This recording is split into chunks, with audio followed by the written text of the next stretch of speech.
Welcome to UX Patter Season 3, where I, Dushyant Kanungo, talk to the leaders in the design field about their journey and what inspires them to be the best. I also touch upon the aspects of the industry such as jobs, trends, and challenges, to name a few. This podcast is presented by Galaxy UX Studio and powered by Galaxy Weblinks, an Inc. 5000 company. Hi, everyone. This is Dushyant. With 17 years of experience, she is a true powerhouse in the field of design and product management. She believes in embracing fundamentals and exploring new ideas, all while keeping the user at the heart of product design process. Her expertise lies in storytelling, product strategy, and growth. By combining her creative freedom with a strong background in product management, she crafts experiences that evoke emotions and leave lasting impact on users.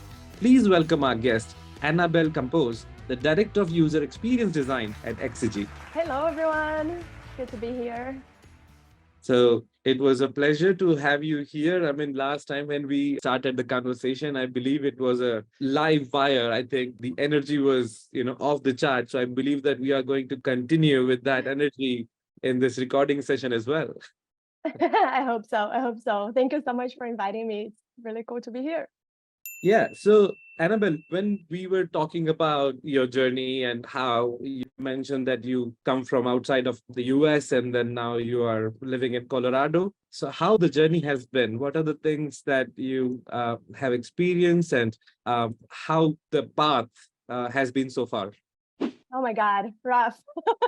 um, I was, a little bit of my background. I was a product manager back in Brazil. I had worked in some really big media companies, like e-commerce startups, all sorts of things. And at some point, I was at this point in my career where I was like, I need to be in the US or I need to be somewhere else. Like that's the next step for me. And, being San Francisco, obviously was kind of the goal, working with technology and all. And I also really wanted to do a little bit more social impact focused work.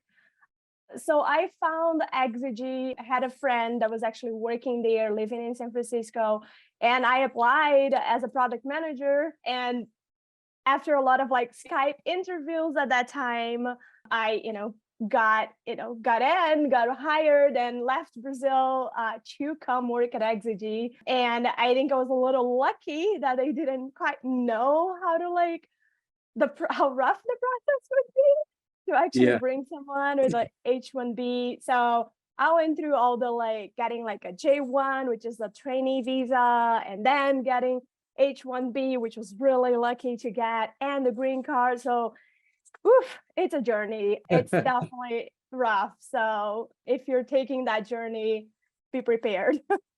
So, how come from San Francisco to Colorado? Yeah, the company was in San Francisco up to 2020, and like many others, when the pandemic hit, we were let's just go remote. Let's just do this. We're already kind of hybrid a little bit, so we're like, oh, it's kind of opens up to hire people from other places in the U.S. People then also free to move out, and the Bay Area is so expensive and unaffordable right now. So I was like, I kind of want to try something different. And Colorado, kind of the mountains just called me. Nice. But what happened with your early career? I mean, you were a designer already in Brazil. So how did you got into this field? Yeah, I was actually, I was a product manager, but I always like to say that even as a product manager, I was actually a UX designer. Because even as a product manager, my main focus was really always kind of making sure that we're crafting experiences that are, intuitive, simple, accessible, delightful. And I would kind of put product visions together and kind of have a little bit of wireframes on it, using Keynote and things like that. So I always kind of had that passion of making sure that we're creating something that really is focused on user needs and goals, motivations, and all of that. So I think I was a good product manager in that sense, but definitely like the project management and all those pieces, I was like, not my strongest suit. So at some point, I was like, I think, I just kind of need to make the switch to UX fully, because like that's what I really love, is like really deeply understand people and connecting kind of their needs back to like solutions, right? Nice one. So, talking about your interest in the human behavior economy and human behavior psychology. So, what is the difference? I mean, when you say human behavior psychology is something that people understand, but when it comes to human behavior economy, is a word that I wanted to talk more about. Yeah, for sure. So I think I was talking about like behavior economics. And basically what behavior economics is, it's kind of like a little bit of like a baby between economics and psychology. So when the economists like started thinking about economics, they thought about humans as like really rational beings. And like they thought that humans made decisions in ways that like always like pondering the pros and cons, the risks and the costs and benefits. And psychologists started looking at that and they were like, actually, that's not how humans think at all. Humans are full of like errors and biases. They are not like this like super rational creatures. Like we have all these shortcuts that our minds like take, right, to make sense of the world. So they're like, no, that's not how, like, economists, I'm sorry, but you need psychologists. And that's like, you're kind of wrong. Humans are biased. They have all these biases that they use to make sense of the world. And so behavior economics kind of like came about as this kind of field that kind of merges a little bit of both and like really studies, right? Like what are those like shortcuts that we do, like that our brains are kind of wired to do and we don't even think about, but like that make us kind of have like irrational decisions sometimes. So yeah, I kind of found behavior economics like, and really honestly, like I was like really always passionate about understanding humans and how they think and why do they make the decisions that they do. Because I think like when you're designing for people, you need to understand that, right? Like you need to understand how do they think? How do they make decisions? And I started kind of going into like, yeah, behavioral sciences. I started, studying behavior economics, found this like really amazing book, Thinking Fast and Slow by Daniel Kahneman, which is kind of almost like the Bible of like behavior economics. It's amazing. I'm making my design team read now that book. We're kind of doing like a book club. And I was like got super passionate and excited about all of this, all the way to at some point I was like, I need to just like study psychology more. And now I'm like doing my master's in psychology as well. Congratulations. Thank you. This is something that we always talk about, that how psychology, a branch which is not as explored in terms of academia other than the US, is mostly from India, where my studio is based at. We all talk about how engineers are building the world and how many engineers India produces, but then psychology is making a big mark here at our end as well. But then when it comes to design, whenever we are talking about user experience, I think psychology or knowledge of psychology is something that everybody should learn something about. If they haven't studied them at any school or university levels, I think there is no time like right now to actually study at least some part of psychology to get a better understanding of any product or service they are developing.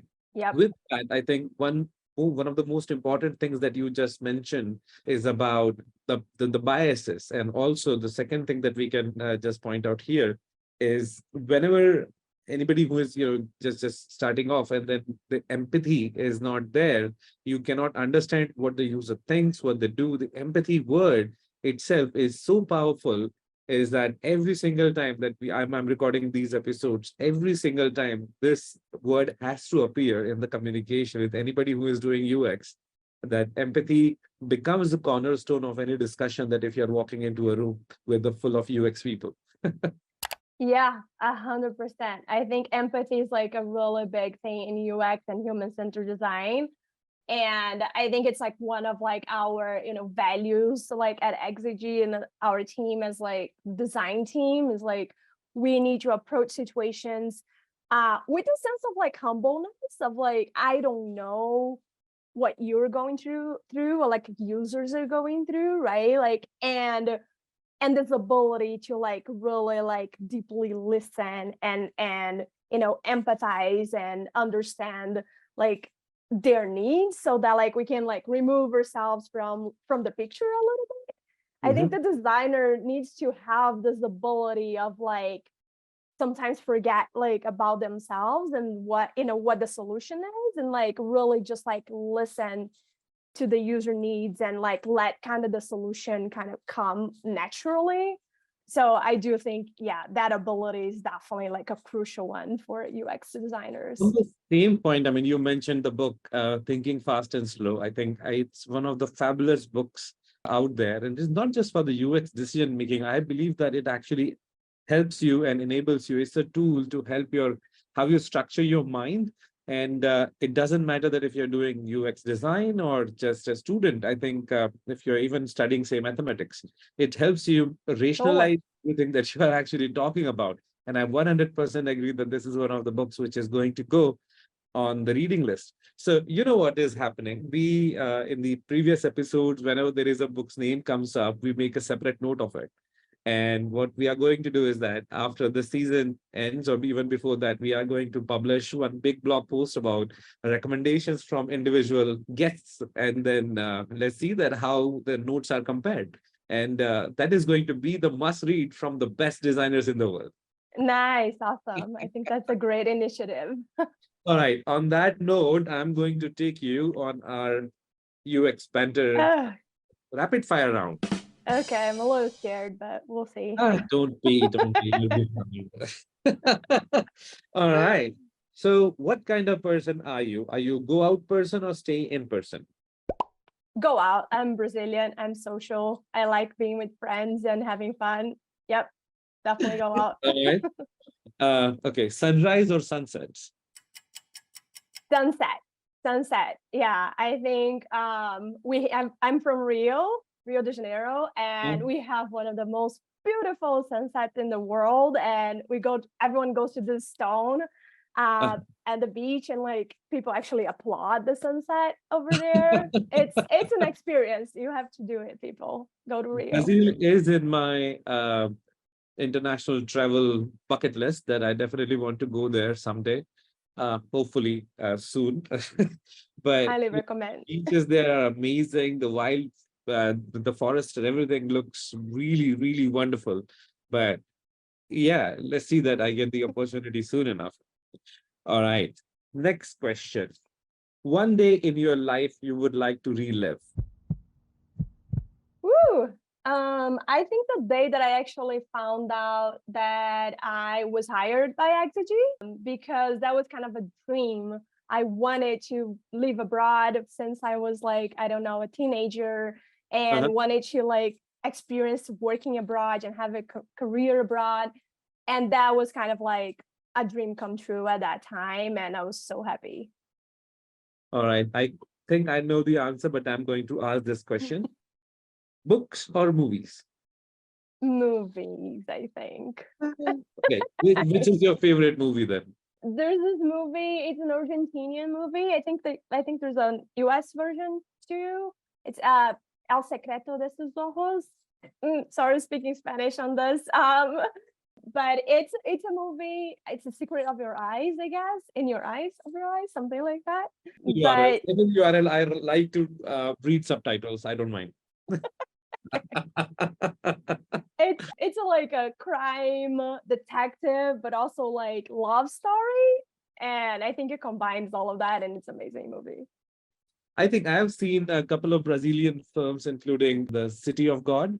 I think, So good, such a good one. yeah, I think that one I saw when I was just exploring everything which is out there in terms of good cinema. and I found that film. But then there are a few Bollywood films are also shot there with the beaches and the bikes and everything. So yeah, it looks fun. All right, your favorite mobile phone app? My favorite, the one that I use the most. I think they are one and the same. Okay, I guess I would say, oh man, Google Maps. It's sad, but I mean, it just does the job, right? Like it's Yeah. just like it I can't go anywhere without it. Honestly, like so it's the one that I use every day because it just solves a problem for me. And I think that that's what great UX is about. It's about solving a problem, right? So yeah, that would be the one. Okay, so previous answers have been TikTok, Instagram, Google search, and yes, I think map is right there as well. So yeah, congrats. Okay, least favorite job till date. Least favorite job that I have done in my life. Okay. My first job was actually as a copywriter. Uh-huh. So my background is in advertising and marketing, Mm. and I thought I wanted to write and I wanted to be a copywriter, and I got that job as a copywriter. It was like great, dream come true. And then I kind of realized that I actually don't want to write for clients. Like I wanted to write for myself. Writing for clients was a whole other thing. And I was like, no, yeah, that's not for me at all. So This is where people get confused, right? I mean, there is a clear distinction between art and design. And art is always about expressing what you have in your heart. The artist expression goes in the art side of things. But when you're designing, you're there to solve a problem. And I think that is where the creative jobs have this confusion that exactly what we are supposed to do. Are we designing for ourselves or for the user or for the manager who has yep, asked to do this? And even though creative writing, people do not give it enough credit, but I can, I agree with you that it's the level of creative job where even you have to have that empathy built in that what the person is actually, who is the target audience, what you are writing about. And if it gets you kind of in a random pressure situation because there is not much help or support system or tools available online even who can help you resolving the conflict that you might have while you're producing the content. that's a So, great way to put final it. Yep. question: window or aisle seat? Window, window, always. I hate heights. I'm afraid of heights, but I always choose the window. I don't know what it is. I feel like maybe I like to suffer or something, but window. All right. So with that, this round concludes, and now we know that you watch Brazilian films, you read books a lot, you are excited about flying on the window seats, and you suffer from heights. And yeah, that's pretty much to know about you. I think it's a great conversation starter. I mean, anytime if you go on a date and you can say, here are the 20 question sheet that you can actually borrow from me if you want to. Yeah, That's okay. sorry. Not weird at all. All right. So we coming back to the design side of things that we were talking. You were talking. You just mentioned a word about the designing for social impact. That is quite interesting because a lot of the people in today's day and age they want to make a change to the world. They want to design something that solves a large scale humanitarian problem, which is right now out there in the world. I mean, from Asia's population busts till to the natural disaster as they are coming with now El Nino coming this year. And other than that, there are refugees problems. There is a war going on, and then the poverty line and poor people, the kids who are living under poverty line, and that is horrible. And Yeah, whenever people talk about it, they say, yeah, we should do something, but then practically they have no idea how to go about it. yeah, So I think I believe Exygy is the company who is certified benefit corporation, and that is the B on the screen that you guys are seeing right now. If you're not, then I can tell you that Exygy is certified benefit or for good corporation. So this is where the question comes to mind that what is the difference, I mean, between while you are designing for social impact versus when you're designing for profit? Yeah. Oh, I love that question. Oh my God. Do we have like 2 hours for me to talk about this? um, yes, I think that there's a really big difference. So I think when you are, at Meta, or you're working at Microsoft, or you're working at Salesforce, I don't know what it is, a big tech company, your users are very similar to you, right? Like you're also a user. You're a designer, but you're also a user. Yeah. When you're talking about designing for social impact, and at Exygy, for example, one of our big projects is like an affordable housing portal. So it's an affordable housing portal that we created for the city and county of San Francisco, of San Mateo, Alameda, other counties and cities. And we are not the user. The designer is not going to go to an affordable housing portal and go through the process of like applying to affordable housing. Another project that we have is like a government benefit portal.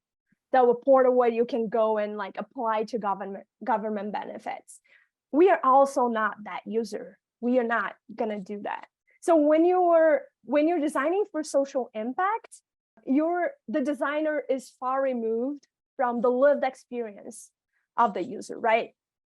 And I think that there's a big two things there. One is the impact that you have on the way you design something, right? Like, so for example, if you work for Meta, if you're designing something that is not super intuitive, maybe someone won't know how to click a like button, or someone won't know how to upload a picture. But on affordable housing, someone might not get housing. Someone might not get benefits. It's a big responsibility designing for social impact, right? So we need to really understand that like there is a disconnect between who I am as a designer and who my users are, and we need to bridge that gap. So we talked a little bit about empathy, right? And I think empathy is great and we should have empathy, but when you're designing for social impact, is empathy enough? I think that I don't think so. I think we need to, when you're designing for social impact, you need to go above and beyond.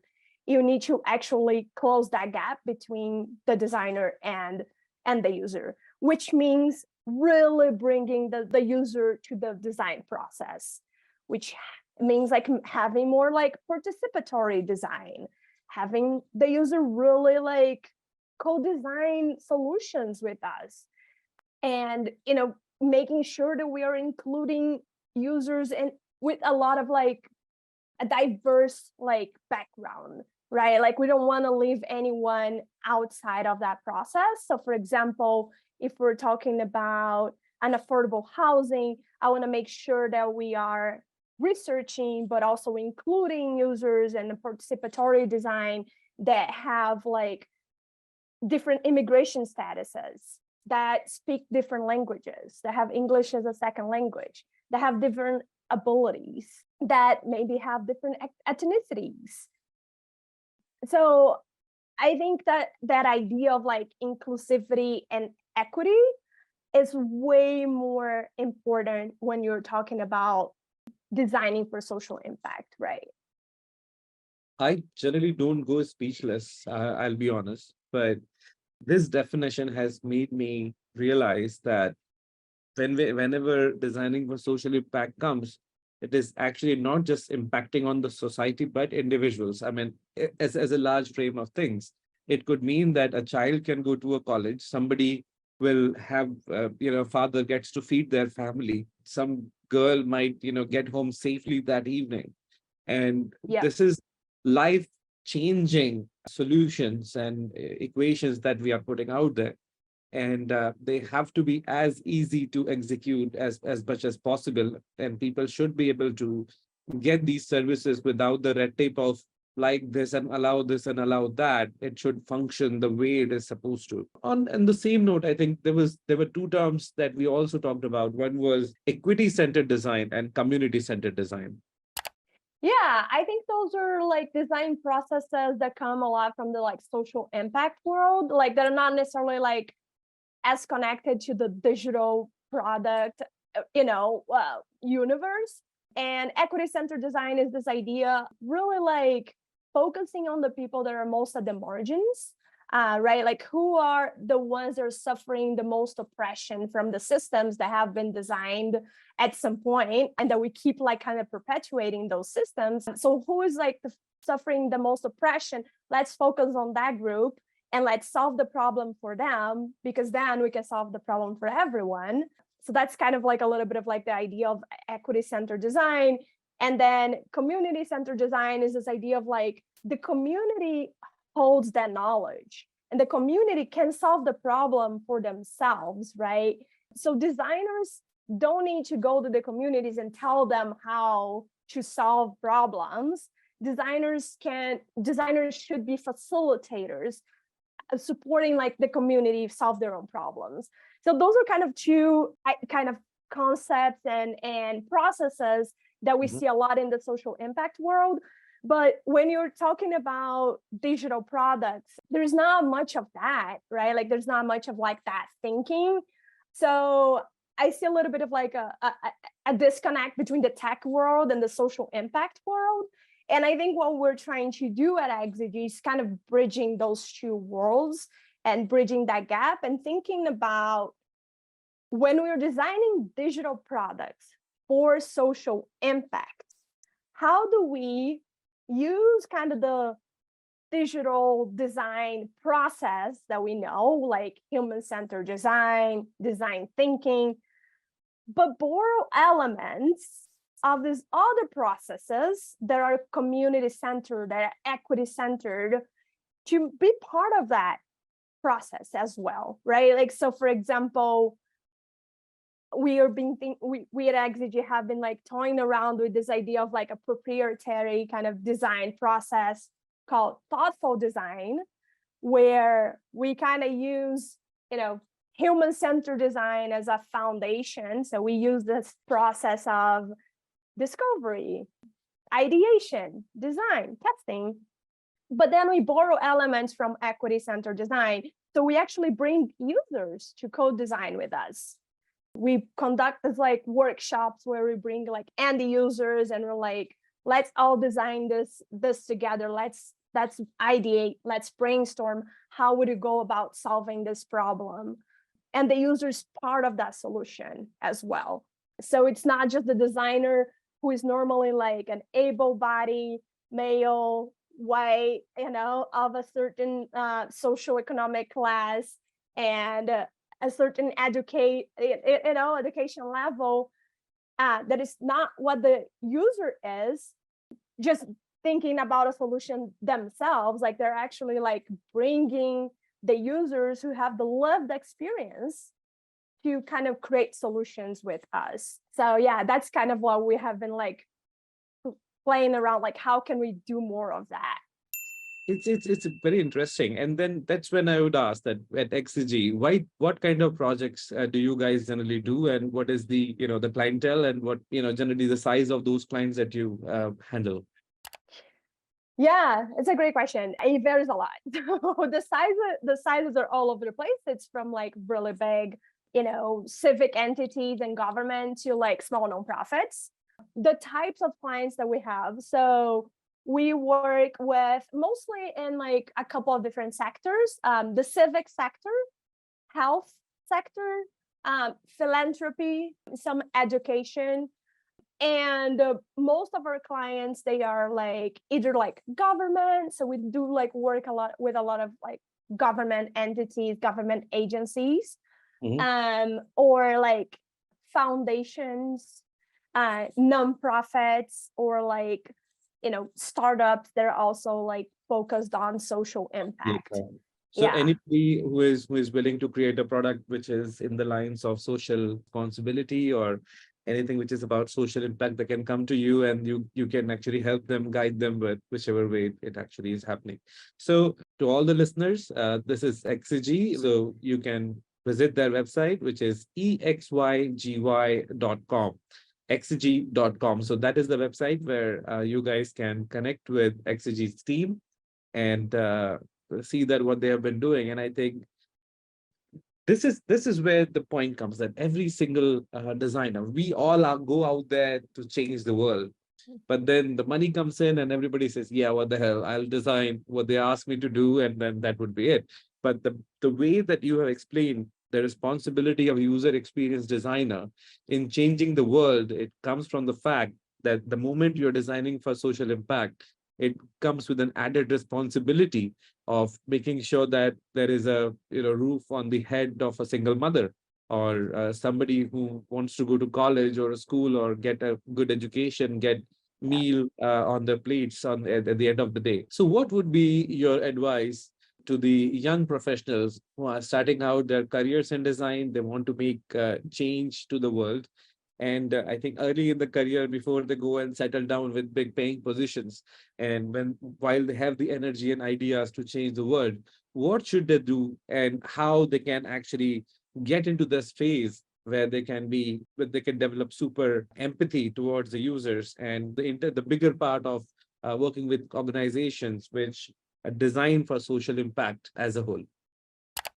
Yeah, that's a really good question. I see a lot of like every time we're like hiring for designers, we got all these like applications and all these portfolios that have the right like buzzwords, that have the right like process. Like it's kind of a cookie cutter process of like, discover, then we go into ideation, then we prototype, then we test, then we design system, and it's like all kind of cookie cutter a little bit. And I think what doesn't come across most of the time is like the critical thinking behind it, like the rationale of like how do you actually came up with this solution, why, what, tie it up to, make it really simple for me to see what was the user need, how that informed a design principle, and how did that inform a UX solution.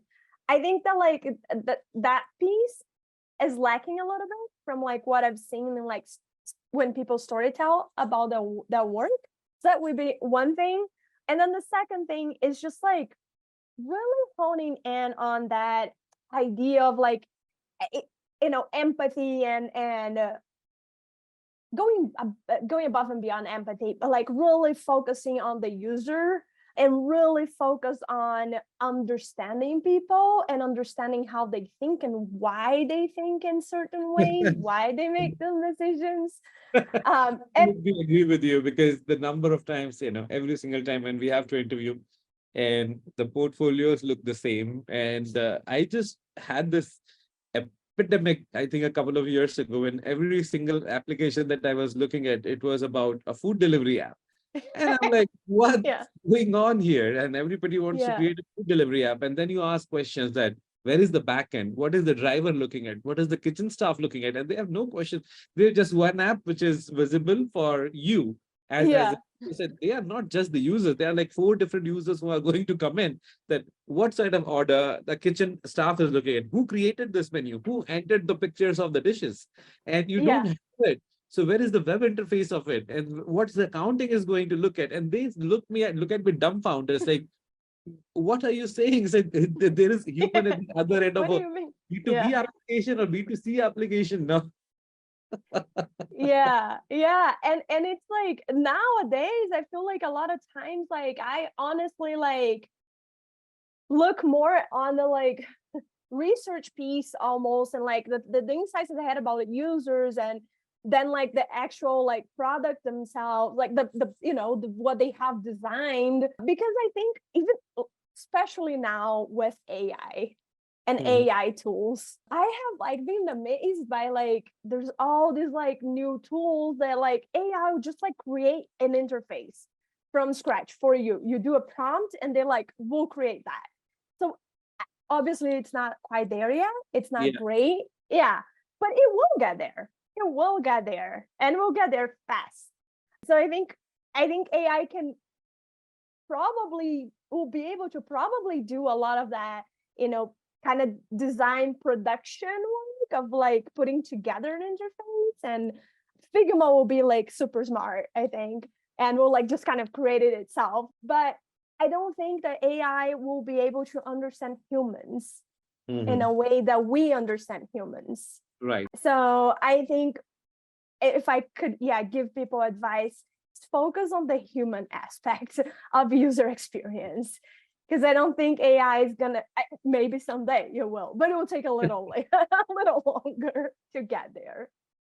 This is an absolutely wonderful piece of advice, actually, because the AI will not replace you. People who know how to use AI will, but Exactly. then finding the right information, learning the UX basics, making sure that the instructions are very clear to the system is the only way that you can get the best of the end product.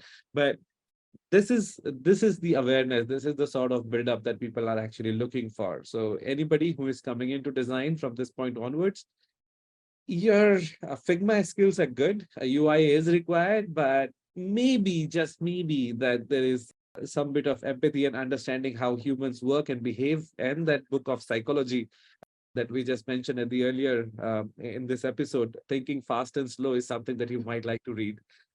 That, and also, I think it's not a promotion. This is not a paid promotion. So this is the book that I'm reading right now, which is called Essentialism, and I'm liking it pretty Oh, much interesting. because the best part is that it tells me that do not do 20 things, just do one thing and be best at it.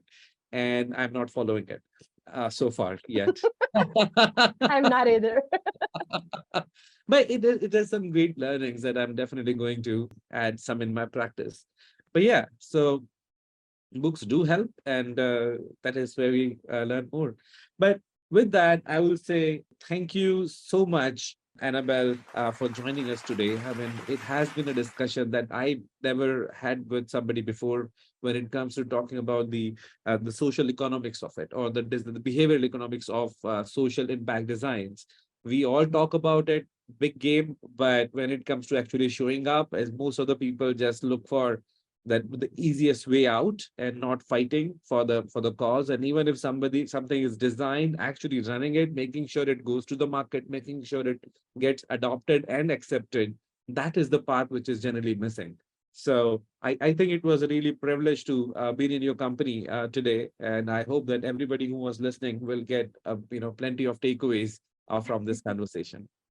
Yeah. Oh, thank you so much for having me. It was a pleasure just being here and being able to ramble about things that I love. So I really, really appreciate. Thank you once again. And thank you, everybody who is listening in to this episode for this week. We'll be back with another episode pretty soon on the UX Panther podcast. So thank you very much and keep following. Have a wonderful day ahead. Bye.